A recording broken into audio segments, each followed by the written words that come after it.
there is a seasonal bloom of these things. So back in January, you see nothing. And then come May and June, you get huge numbers of them in the river. Now this is one study, this is the second study, this is the third study. So this is multiple lines of collaboration on the fact that Astrionella is in the river, but only in the springtime.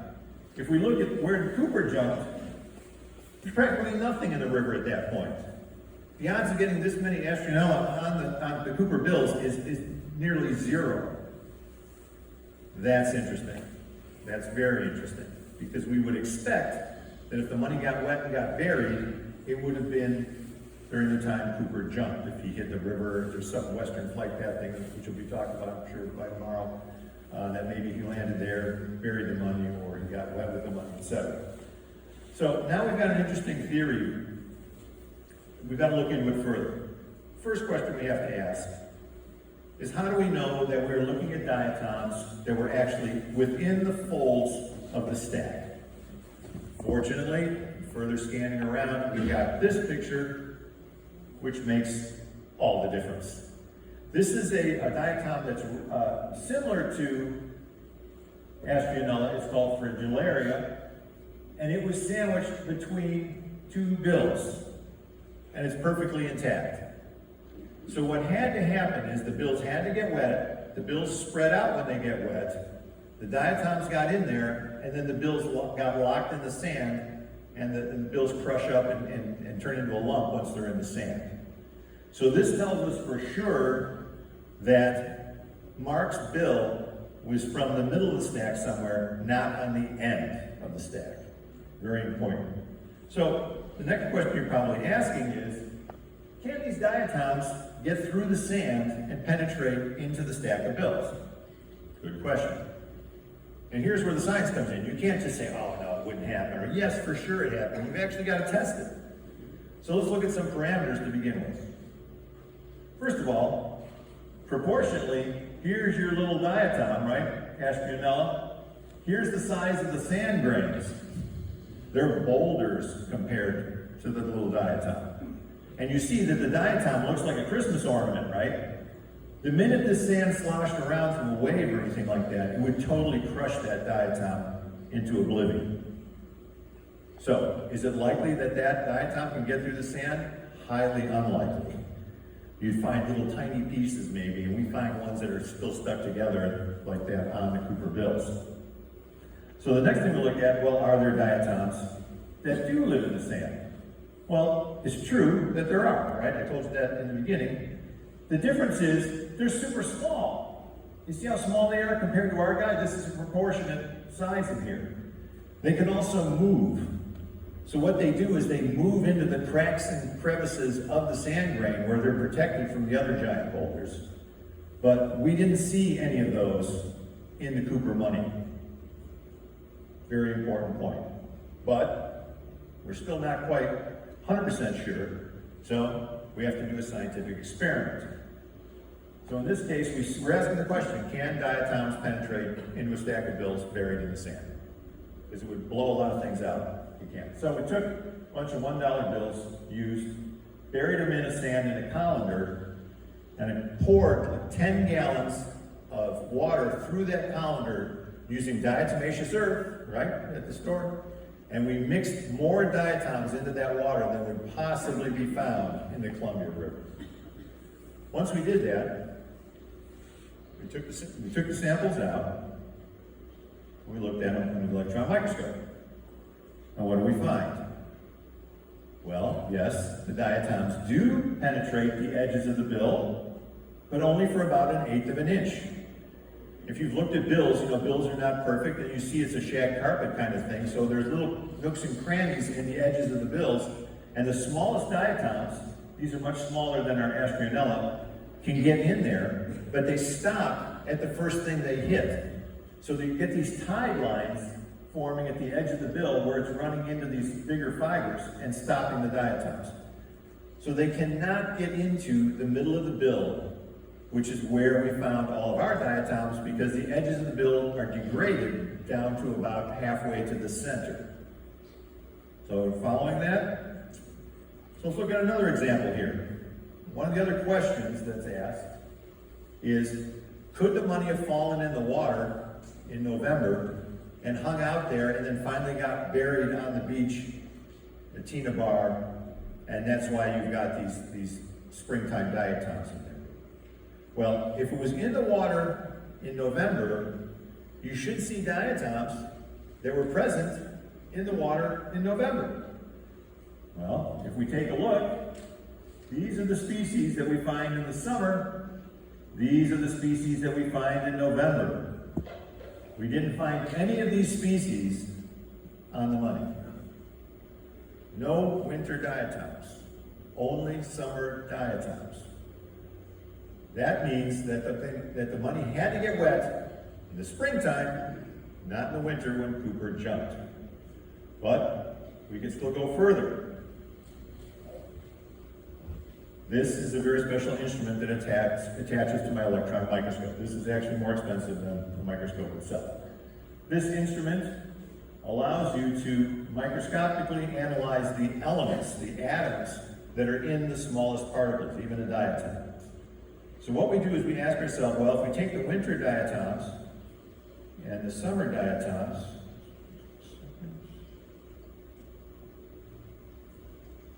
and we measure them elementally, and don't spend much time on this work, this is the raw data. This hump shows us that there's a lot of calcium. The red line is a lot of sodium. And notice in November, calcium, no sodium, opposite for the Cooper diatoms. But let's go to the next slide, which makes this a little easier to understand. Cooper diatoms, high sodium, low calcium. Wasn't taking his vitamins. All right. November diatoms, exactly the opposite. High calcium, low sodium. Now, for any of the scientists in the audience, you'd be saying to yourself, okay, this is pretty hard data, right? This is the hardest data we have on this investigation. So it doesn't mean a lot to you, but as a scientist, you go, man, that's pretty damn good looking, right? So what we've done now is we've used the diatoms to constrain a timeline through the year of when the money got wet. As it turns out, that's never been done before, all right? Never been done before in forensics. So I published a paper in a scientific journal that was peer-reviewed about this process and how we use it on the Cooper bills. And I can tell you, Scientific Reports doesn't give a damn about D.B. Cooper. The only reason why they accepted it for publication is because it was a new development in diatom forensic science and allowed a timeline, which can be very important in forensics, to be shown up through diatoms. So it was very interesting. So let's talk about some conclusions here about what the money tells us. First of all, the money was in the water. So any theory you have about the money has to include it getting wet. And it was also in the water long enough that the bills fan out. If you go to our website, citizensleuth.com, you'll see a study that we did where we took a packet of money, we stuck it in the water, and see how long it took to spread out. It doesn't spread out in a second. It takes a while to saturate a bunch of bills, and then they fan out in the water. So it's not something that happens very quickly. The other thing we learned is that the money did not get wet in November. Didn't happen. This is hard to accept because everything else happened in November, right? We have the 5-hour window that Darren told you about, all happened in November. This didn't happen and is displaced from the event, which is horrible. Cooper did not bury the money dry. And there's a maybe on this for the next part of this talk. So if you bury the money dry and you lock it into the sand, we know from the experiments I just showed you that the diatoms can't get in there, and certainly not the giant Astrionella diatom that's very fragile can't get in there. So, got to incorporate that in there. Also, the money was not buried later as a distraction because, again, it would have been buried dry. That's another Cooper vortex theory on these things. So, I told you there was a maybe. So, Eric Ulis, our beloved host here, has a theory that's probably the only theory that we can even examine at this point, right? So I got to give Eric credit for this. So in Eric's theory, Cooper landed somewhere near Tina Bar based on a western flight path, which will be discussed. He then probably walked down the beach, buried the money in the sand along with the briefcase and the parachute, and left it there for some unknown reason. Well, in the following June of that year, there was a flood in the Columbia River, and the floodwaters got up over where the money was buried. So Eric's theory theorizes that Cooper panics, goes back to the site, and starts digging up the money while it's under the water. So as you can imagine, it's not a fun thing to do. He gets the bundles out, and several of the bundles get exposed to the water in the process, but he misses them in the murkiness of the water, and they end up getting reburied. And then years later, we don't know how many years later, there was a couple of floods along the Columbia River. I guess it could have gotten unearthed in either of those floods, but June is the most likely. But then 9 years later or so, Brian Ingram digs them up. So this is an interesting theory. So we're going to throw it against the wall, see if it sticks. We have some stuff to back this up now. We can compare this to some other things. We can test it by using the rubber bands. So the one thing that we know is that when Brian Ingram found the money, there were rubber bands crusted up and attached to the money that fell away to the touch. Most of you have had rubber bands sitting on a doorknob or something somewhere, and you know after a period of time, rubber bands degrade. And they degrade because the sulfur goes out of them because of the oxygen. It's more technical than you need to know. So the question comes in, how long can rubber bands last in the wild? This is really important because the rubber bands were still there, and like the FBI wanted you to believe that it took a couple of years for the bundles to tumble down the river. Well, the rubber bands don't last a couple of years. So if you knew something about rubber bands, you could have told the FBI off back in 1971. So what we did was we buried rubber bands stretched out at different lengths in the Portland area here. We buried them under the sand in a tray like this with water on the bottom. Every time it rained on the sand and got these things wet. And what we found out is that if you stretch the rubber bands out this much, within several months they start breaking. They don't last. Now, the ones that weren't stretched very much, they do last. And here's another Cooper, pick your side you want to argue, all right? So, we know that from the June flood, it would have been 6 or 7 months that the money would have been buried. That's long enough to break the rubber bands, to degrade and break the rubber bands, if they were stretched out enough. It's not long enough if they were only a single wrap. So if you single wrapped a rubber band, one wrap around the bundle, it would have probably survived. If you did 2 wraps and stretched them tight, maybe not. Now what we don't know is whether or not banks typically wrap once or twice. At a discussion the other night, there was one of the guys who worked for a bank, he said we always wrap them twice. So if somebody that wants to be intrepid and test this fact, you can go take a bundle of something about the same size, wrap some rubber bands around it, bury it on a sandbar here in Portland, and see how long it takes them to degrade. So that's kind of an iffy thing, something to look into. But we can look at another thing. When we were at Tina Bar years ago, we took a sand sample. So if we take that sand sample and we stir it up as if we were digging up money, it gets cloudy, as you'd expect, right? And we also think that this is why he lost the bundles, because it was cloudy, he couldn't see all of it, he was in a panic and everything out. So what we did is we clouded up the water like this, we dipped a modern bill in it, and then we went and looked at it under the microscope. And what we see are these little black specks. So we know that this money had been exposed to this murky water. So you'd expect that the Brian Ingram money would also have these specks. The problem is a lot of the money has been cleaned and washed and all this kind of stuff by the FBI and by the Ingram family. So Brian Ingram was nice enough to give me one of his fragments. He's got a lot of fragments in his collection. This fragment is a stack of about 7 or 8 or 9 bills that have never been separated. So these are a virgin stack as far as we're concerned, right? So in my lab, I split these apart and took a picture, and I don't see the black flecks from the murky water. So, from that standpoint, okay, it's a small fragment, I'd say that it looks like Eric's theory is still sticking, but maybe sliding down the wall a bit. So, if we take a look at Eric's theory, the burial was for at least 6 months, 180 days. Rubber bands may or may not have been intact. We should have found sand between the bills, but we didn't. So that's where we stand on the theory, open for discussion, right? So, kind of in summary now,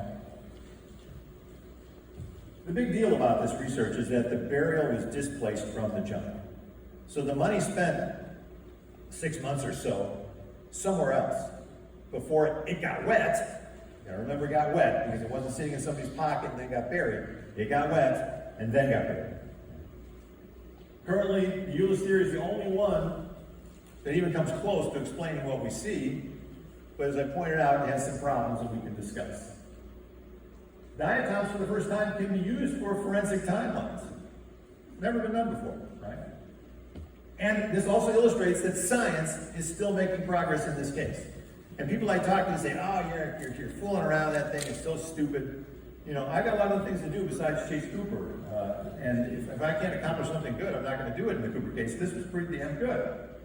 So, unfortunately, Cooper continues to confound us because they come up with some new damn hard data, and it doesn't help us get any closer to the answer, either on who Cooper was or how the hell the money got on Tina Bar. So, we look forward to seeing where this all comes out, see what the vortex does. Thank you all, and be happy to answer any questions.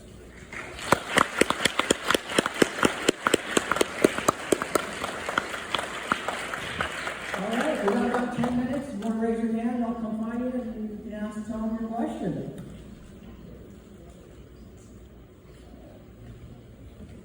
Yes.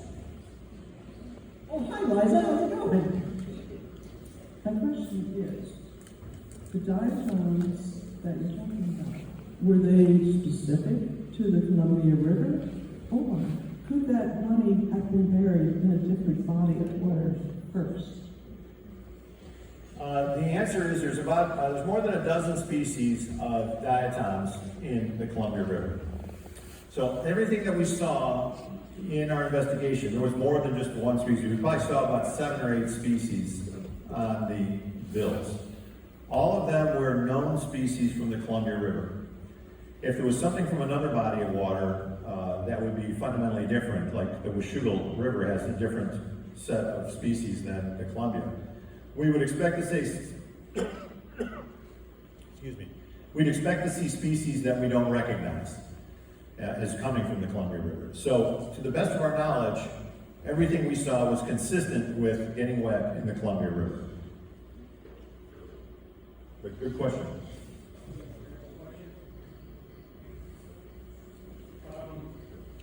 Wait for the microphone because we're recording this. Lewis River? Lewis River is a tributary.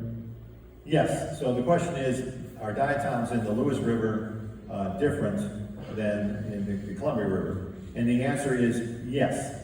Each body of water has different characteristics. If it's deep and slower moving, it has different types of diatoms than if it's shallower and faster moving, or if it goes, gets drier, low levels and things like that.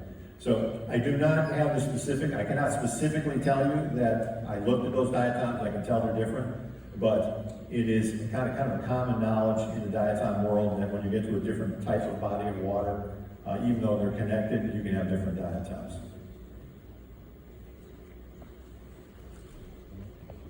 A completely different approach from diatoms. Has Hanford put anything into the water that would have gotten maybe collected on the bills that would have helped set a timeline? Is Hanford the nuclear reactor? Yeah. Okay, this is a really great question. So, I think it was in the early 70s, there was a radioactive spill into the Columbia River. And one of the things they actually examined to determine if there was radioactivity was the diatoms. And I don't know exactly how they did that, but it's a very interesting question whether or not we could detect the radioactivity in a single diatom today. That may be able to constrain when these diatoms got on the bills. If we can find something that are radioactive, then we know it's kind of closer to the Hannaford spill time. So that is not something I've got the capability to investigate right now, but it is a very good question and maybe a fruitful area in the future.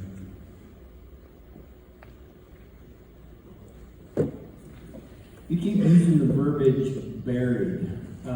When you say the money was it buried by a person, or could the tides have just over years buried the money? Yes. You know, now you're getting sucked into the vortex. Right? Because that's an excellent question. I don't think anybody here in this room, no matter how long you've been researching Cooper, can answer that question. The only thing I could say is that if somebody buried it by hand, they had to get in the water and get it wet first, which doesn't make a lot of sense. So if I had to bet on one, I'd say that it got naturally buried. There's a big question on how you pull 3 bundles together. If they were in the water floating around, how do you keep 3 bundles together and get them in the ground in the same place? That's a tough question to answer too. They'd like to say that there was a bag holding them all together, but there's no evidence of a bag that ever turned up. So, you know, this is where the vortex spins. Could the 3 bundles have been the amount that he had pulled out to try to tip the airline staff and kept separate from the rest of the money? The question is, was this money part of the bribery money? At one point, Cooper, being the gentleman that he was, he pulled out tip money for the flight attendants, and they turned it down saying, oh, we can't take tips. For which they were chastised later, saying you should have gotten some of the money back, right? It was like a no-win situation for the poor ladies. So, I don't think it was offering him $6,000, but one of the other ideas is that maybe when he was hitchhiking out of the woods, he bribed somebody $6,000 to take him to the airport or something, and maybe that guy ended up burying him. He was a fisherman or something. It's speculation, but another good question. All right, we've got time for 2 more questions, and one of them is going to be mine. Are we able to tell if Cooper survived the jump based on the diatoms on the bills? Well, I would say no, not based on the diatoms. I always say, when people ask me, did Cooper survive the jump or not? I say yes, because we've got 50 years of history now to look back on. Right? The Cooper jump area, while it's overgrown and wild, it's not the South American jungle. Right? There are logging going on, hunting going on, all kinds of stuff happening there. People live there. They lived there in the 70s too. So for him to be buried so deeply in a bush somewhere, it'd have to be a no-pull. You have to bury himself in a bush deeply that nobody would ever find him or any of his particles. But then the money got out. And that's the problem. The money got out and went 20 miles away and ended up on Tina Bar. So I think that he made it out of there. Good, that's what I want to hear. We have one more question.